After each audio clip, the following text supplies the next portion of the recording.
We've had a good relationship for the past few years, and I think we met originally at like a business event where we were talking about our mastery program, and there was people that were already in the program and people that wanted to join, and you were sort of brought up as someone who was up and coming. And do you remember sort of where your business was at back in 2022 when you sort of first met? I guess we were a carpentry-based business, supplying labour hire and quoted carpentry works. I'd also recently got my builder's licence. I probably had it for 2 years, so we're doing quoted carpentry works for other builders that we've created relationships with for 5 to 10 years before that, and then just doing my own minor building works like a small extension reno, al frescoes and decks and stuff like that. So we were a small company. We probably had 2 or 3 employees, but yeah, it was a humble beginning, I guess. Just kept ticking over and make sure we always had the schedule full. And yeah, the builders loved having us work with them because we just got it done right. And was it always sort of something you wanted to do? You wanted to be a builder, and you sort of wanted to get into this this line of work? Oh, not really. I think early on in my apprenticeship, I was set to be an employee, just building up into a company and doing it that way. And then as time went on, I just slowly moved away from being an employee, started subcontracting as a carpenter. Then I built a team from there as a sole trader. And then, I don't know, the lust just grew from there, I guess. Became more relevant to me in the later period of my career, where of my apprenticeship and my subcontracting career. And then, just decided to just bite the bullet. Studied for six to 8 months, I think it was. I did my Cert 4 when I was in 4th year, I think, so that was already ticked off. Got a couple of tutoring sessions and just studied at home for 6 to 8 months straight. Didn't drink, didn't do anything. I was zoned in pretty hard. Do you think that's important when you're sort of starting out to sort of up your focus, is to try and focus on your health a little bit as well? And do you reckon that was a key aspect of sort of why you've been able to grow to sort of where you are today? Yeah, I think it's a massive pivotal point. There was a period in my life, or personal life, where I wasn't drinking, I wasn't going to the pub with the boys, I was concentrating on this is what I really wanted. It was set in my brain that this is what I wanted to achieve it. And I was one of the first people around me to get it. Got it, when I was 27, so relatively young. Yeah. But there was, I gave up drinking for, probably 9 months. And that was definitely a really big pivotal moment in my life, because it set me up. And it was that one decision to just do it. Yeah. And now it's just become a much larger beast.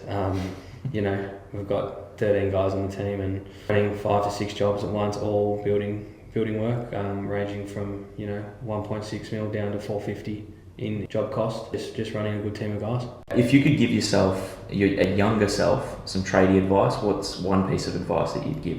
Hire a qualified carpenter before an apprentice. And why is that? Frees up your time. Apprentice wages is really good if they're good carpentry skills, but you have to be at work every day. It's probably one little thing I probably look back on and go, well, maybe I should have hired someone earlier. I had two apprentices under me before I hired a qualified tradesman, and then I realised, well, qualified tradesman actually costs me more, but allows me to get out, meet new people, gets me out quoting. I'll have time to quote. I think that's the one tip I would give, is just hire someone that's skilled, that allows you to get your time back. They may cost you more money-wise, but gain that value back in your time. Have you ever had any job that just went completely sideways, and how did you handle it, or what was the end result? I wouldn't say we've had a job that's gone completely sideways. I'd just say every job has its times where things go wrong. I'd just say just trying to keep your composure. I'm still working on this consistently daily. Things tick me off, but the sooner you get used to them ticking you off, the quicker you can get over and solve a problem. That's really what you're trying to get to as well, is you want the problem solved. It's not kick and scream about things all you can, but it won't solve. I don't know, I just feel that the more problems you have, the better you are at dealing with them, and then the less problems you have, because they're not a problem anymore. Because you've dealt with it before. It's an easy fix, or no worries, or you put a process in place to avoid it next time. So every time we make a mistake, or someone makes a mistake, we sit down and we go, how big is the mistake, first of all? Is it minor, or is it just everyone makes mistakes every day? So is it big? Is it major? how do we stop this happening next time? And me and my project manager just have a chat on the phone every night and just discuss what went right, what went wrong. At the end of the week, we chat about it, and I just consistently think of ideas on how to improve. So, we write processes, we write questionnaires, we write, daily team huddles that we call, my project manager calls the guys 10 o'clock and 2 o'clock, sees what's going on, how they've gone, what's happened, is there any problems, need materials. And we've developed like a 10 questionnaire that just allows Todd to just get to the point. It's not a chit chat. Let's go. What do we need? When do we need it? What's happened? We get all the information we need. He relays it back to me. We go, all right, we've got to sort this out. What's happened? Or we use a site diary, which is just an app that boys are allowed to post photos, site updates, everything. Just trying to continuously not reinvent the wheel, but build those little minor things to help. And is it so it doesn't like compile and sort of snowball into bigger problems as well? Like if you've got all these sort of little things in place and you've got your site diary and you've got these questionnaires that you're doing, all of these other ways that you can sort of fine tune how your company operates and sort of how your boys operate on site as well. That's sort of how you're able to sort of limit the mistakes that are happening and sort of limit the defects because that's obviously another thing that comes into it. Is I do get phone calls all the time of blokes going, well, they've come back to me with this big defect list, and I thought that it was, I didn't think there was that many defects. And have you had dramas in the past where maybe sometimes there's a little bit too much on the defect list, or I guess they've probably put some mayo on it and they've put on there that these things need to be fixed and they're probably up to code as well? Have you had any dramas with that in the past? Yes, I have. Yes, there definitely is. It's just all about communication. Like, just got to communicate to them. Look, realistically, if it's on the defect list now for us, we fix it. There's no questions. If they're not happy with it, we fix it. And that's just, we don't argue about it. We'll just say, oh yeah, that's no worries. It's like a paint defect or something that's minuscule, minor. No worries, we'll get it fixed. We haven't really had any major defects other than just your miscellaneous painting or tiling or grouting or just caulking, just little ones which we'll fix, no worries. But if that person's not happy with the work, there's a deeper problem there. I feel there's something going on in your systems and processes that you've missed that, and there's a massive defect list.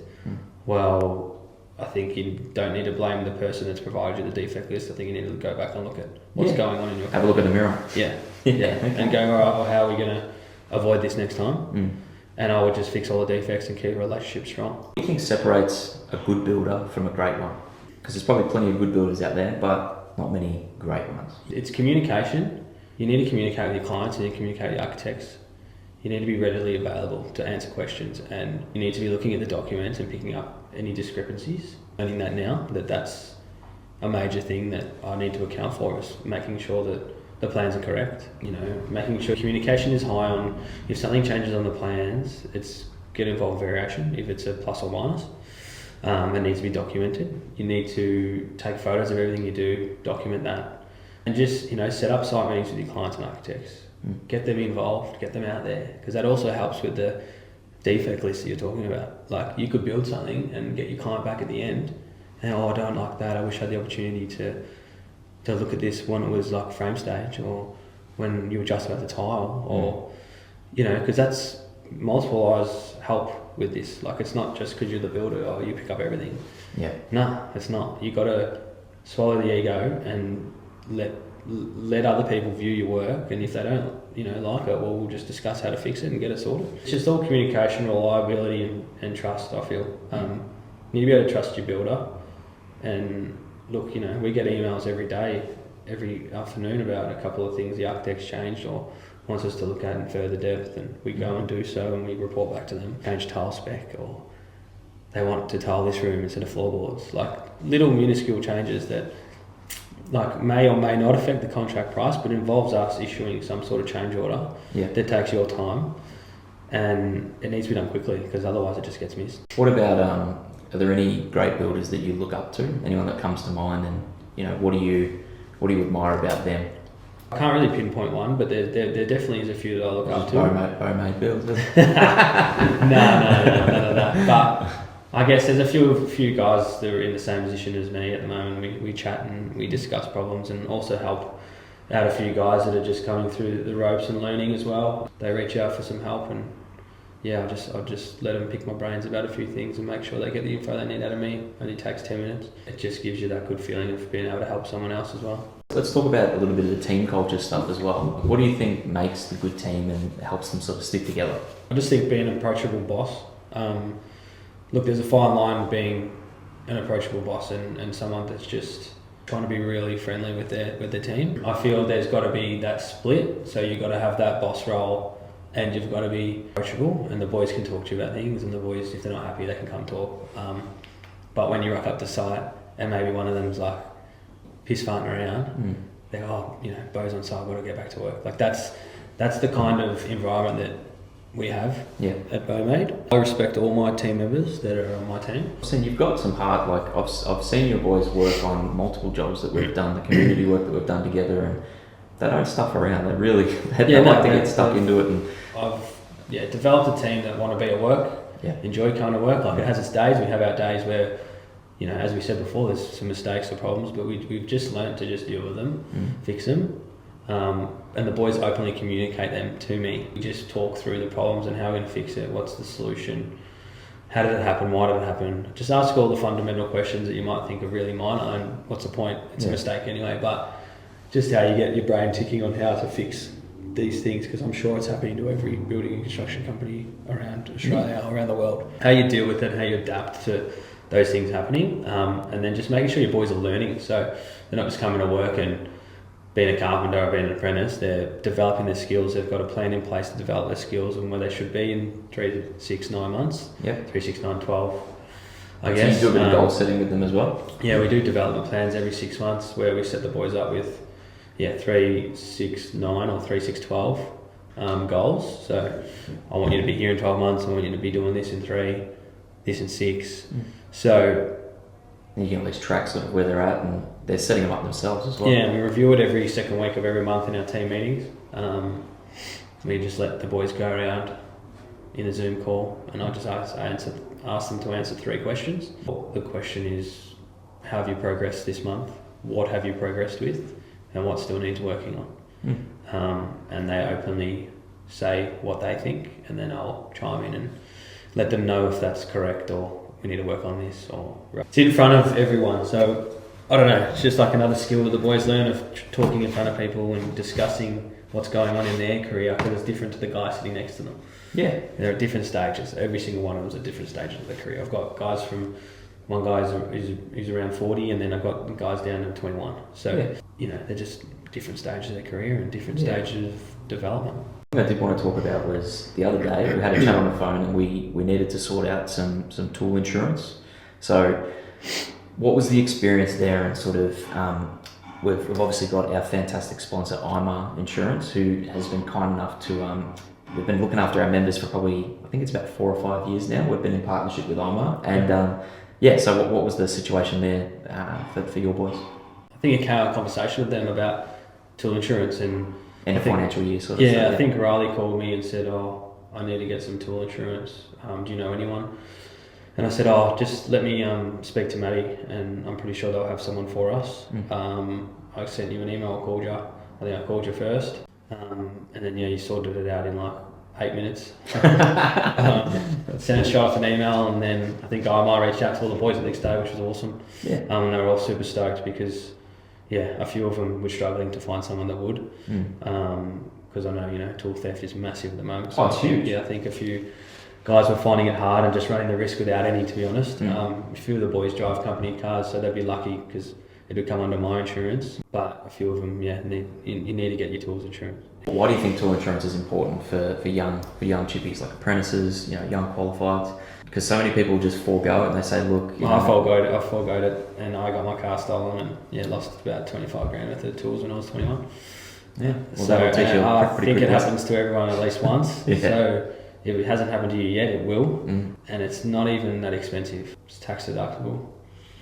I just feel it just saves you so much heartache trying to build that collection back up, because they stole all the big ticket items, but you forget all the little things that you bought, like tin snips, screwdrivers, and then All it your takes you little out on hand site tools. trying to do something, and And then you know, oh, they stole that too. Oh, you know, like they stole everything out of my car, like pencils, jackets, like the whole thing was cleared out. yeah, And I was like, oh, it wasn't too much in the back. And then once I got a new car and, you know, bought some tools, I was like, I'm cool, I'm set back up. But there was probably like 6 to 12 months there where I kept having to go and buy things, like either during the day or after work or before work. well, we're not even immune to it as well. Like we had the Jeep's trailer for Carpentry Australia got broken into in 2021, I believe, sort of around COVID times, and we lost about $12,000 worth of Milwaukee tools and Paslow guns and all of that stuff out of our trailer. And they were and this was locked up behind gates, behind like 3 different sort of points of entry,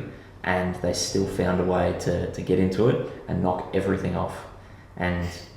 But luckily we were covered by IMAR, and we've obviously been with them since their inception with us. And yeah, I think within the week we had a quote up for all the tools that were needed and the ones that were knocked off, and they were all replaced. Yeah, it was within 2 weeks we had everything. So I think they could do it quicker. We obviously weren't out on site that week, but yeah, they replaced everything pretty much straight away. Oh, good. So Perfect. yeah, hopefully your boys never have to deal with that and you know go through the dramas of it. But yeah, I think that's obviously.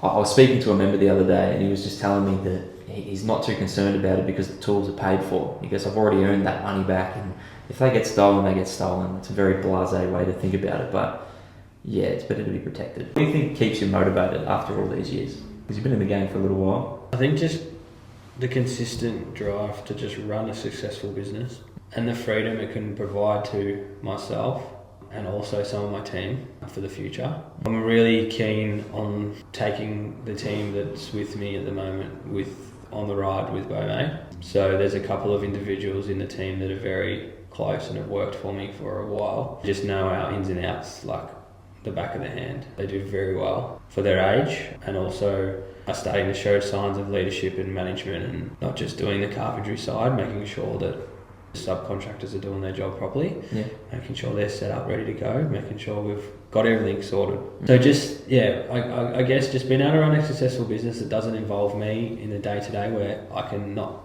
be involved in operations, which I'm pretty close to at the moment, I would say. Yeah. There's days where I'm as far away as I could possibly be, but you know, the average is pretty close. It's getting better. Yeah, it's slowly moving the dial on that, but my main focus is just to be able to work from the office. The boys have got the operations sorted. I'll deal with the issues we were speaking about when they arise. There's always going to be something. And yeah, just be able to just work from the office, you know, work on developing the business, work on growing the business, work on processes, work on quoting, and just providing that good service. I feel that there's been a little bit of an uplift on that for the last couple of years, just making sure we're providing a good service. Do you teach that to your team as well, that like to how to interact with the clients and stuff as well? And just don't be the rude, boys are you know, just try and they're awesome. They're always polite. You know, I always get good feedback from the clients. Like we've got one in Build at the moment where the clients are living in the house and there's a bit of, you know, interruption to them, but the boys are all over it. They're communicating with them, saying, hey, we might be in here for the next couple of days. And that doesn't mean I have to communicate. They've already done it for me. Yeah. Where, you know, 5 years ago I'd be sending an email where, you know, the boys who were on that side are all over it, cleaning up after themselves. And just, we normally do get good feedback from our clients for the team. Our guys in Croydon love the boys, do. They go that little bit above and beyond for them as well. I teach them to, you know, just, if they want you to do something, just get it done. go that extra mile. Yeah, just provide that little bit more. What's one myth that you'd like to bust within the building industry? What's something everyone believes, but it's a myth?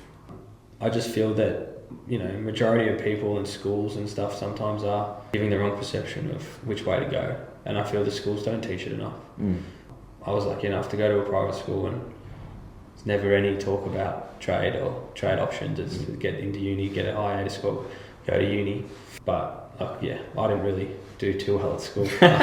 Well, look, that's motivational to know that, you know, you sort of come from those sort of humble beginnings, and you weren't necessarily the best scholar, but you've become a master at something else. You know? Yeah, it's just funny how the world backflips. Like, you know, you got all the kids that used to go to, well, guys you used to go to work at school with, all really smart and all really, you know, really well educated, and go down, you know, you go down and catch up with them, and some of them are just not doing what they wanted to do when they left school, or was doing something completely different, and they're like the smartest kids. Well, they're way smarter than me. Yeah. So much better at school than me.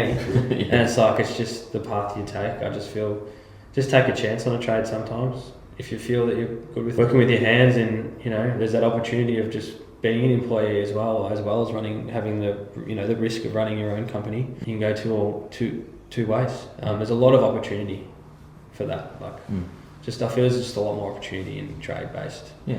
So one thing I'm really interested to hear is sort of, there was a time before we knew each other and before we were sort of involved with Beaumade, and what do you think's changed since sort of coming on board with CA, becoming a champion and being a member, and sort of getting more heavily involved with us? What do you think's changed in the past few years?